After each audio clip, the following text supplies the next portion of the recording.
There is so much brazen deception thrown out by this elite. For instance, the judiciary do not have to obey the Strasbourg Human Rights Court, nor even have to pay up for financial awards. The judiciary pretend that it is the EU which dictates their policy on human rights, which is a complete nonsense. The body which has the real constitutional power is in fact the European Court of Justice, the ECJ, to repeat, and that is why there has been whipped up a demand to remove its influence. The reason for this is obvious. Currently, I have a petition to the European Parliament, and I'm writing to the ECJ to try and get justice for all of us. I hope for all our sakes that we vote to remain in the EU on the 23rd of June. And incidentally, alongside my claim, from the above, it can be seen that millions of UK indigenous citizens have similar rights to claim. This situation is reinforced by the fact that I have just received a letter from the Ministry of Justice admitting that, for the life of the Human Rights Act 1998, our human rights have been denied and abused, but they are going to do something about it sometime. Why do you think the so-called Bill of Rights has been delayed? We'll soon find out. I will end by clarifying a few more myths, which are got out by the thought police.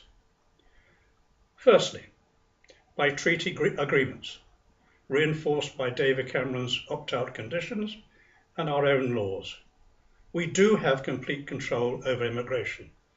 It is a failure of the Home Office, our border controls, and the pretense that the EU dictates to the judiciary over such matters as extradition, which is the truth behind that. Secondly, the existing EU law through the European Convention on Human Rights, in Article 8, states, everyone has the right to respect for their private and family life, his home and his correspondence. Nothing there about privacy. Yet the judiciary has admitted that they are making their own laws on privacy. Why? So that rich and famous people who have committed acts outside their home lives and which have come into the public domain can be given super injunctions to hide their sins under threat of imprisonment. And why? It is only about money and greed for the judicial system. There aren't any laws involved at all, just their decisions. Lastly, here from my own experience and involvement, I have to report an even more frightening development. My human rights, which would have protected me, being rejected. A jury unlawfully denied to me. Criminal law being ignored. I was told by Lord Justice Moses, now head of IPSO and press regulation, that to tell the truth is not the law of the land and cannot be used in one's defence. Further, I was ordered to lie, to hide criminality of many High Court judges and their two conspiring crooks.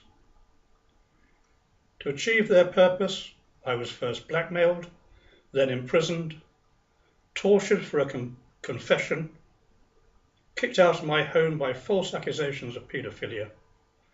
I was estranged from my partner through terror and victimization against her, let alone all the other things they have done to us, including the brazen theft of millions of pounds from me. This will give you some idea of how much worse this unelected, unaccountable elite here in the UK will become.